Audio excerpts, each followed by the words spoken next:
Voilà, cela dit donc, il était une fois le Burkina Faso et la Côte d'Ivoire. C'est une très longue histoire qui, selon certains spécialistes, précède l'arrivée du colon. Les deux pays liés par l'histoire, mais aussi par la géographie, entretiennent des relations séculaires, des relations de fraternité, loin d'être toujours un long fleuve. Aujourd'hui encore, plus de 4 millions de Burkinabés vivent en Côte d'Ivoire depuis la migration imposée par le colonisateur en 1919 pour besoin de main-d'œuvre.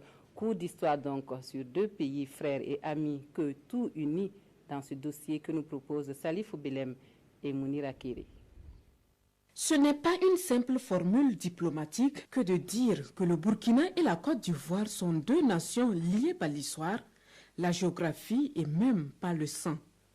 À l'image des Gans dans le sud-ouest, qui serait une branche du groupe ethnique Akan en Côte d'Ivoire, plusieurs autres ethnies du Burkina trouvent leurs racines en territoire ivoirien. Lorsque le royaume du Con a été fondé, donc, dans le nord de la Côte d'Ivoire, ce royaume a donné naissance au Burkina Faso actuel, à ce qu'on a appelé l'Empire du Guriko, autour de Bobo Dioulasso.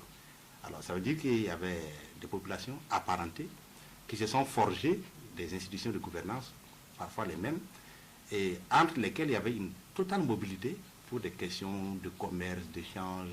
La colonie de Haute-Volta voit le jour, nous sommes en 1919. Une frontière artificielle fut dressée entre les deux pays. Une frontière qui n'est qu'un trait d'union entre deux possessions de la même puissance coloniale, avec une mission commune, enrichir la France.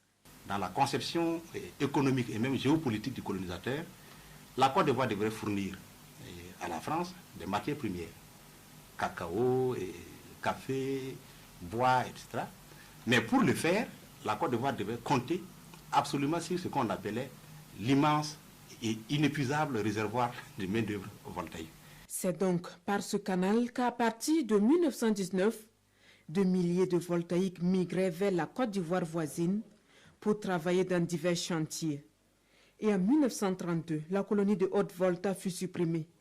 En dehors des localités comme Nouna, Dori, Ukia, Arpenda et Fadangourma, tout le territoire a été rattaché à la Côte d'Ivoire.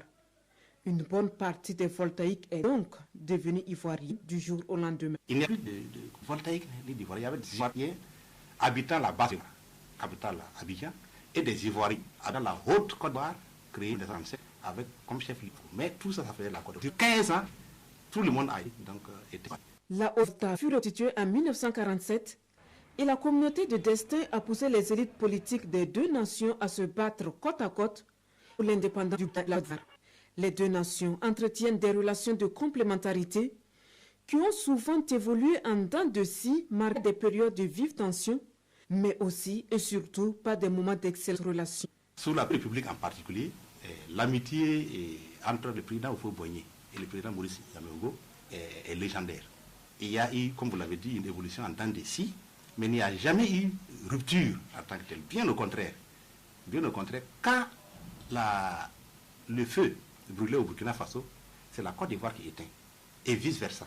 Tel un couple qui entretient des relations traversées dans des moments d'amour, tantôt par des crises, on est tenté de dire que le Burkina et la Côte d'Ivoire demeurent deux pays inséparables, condamnés à vivre le mieux et le pire.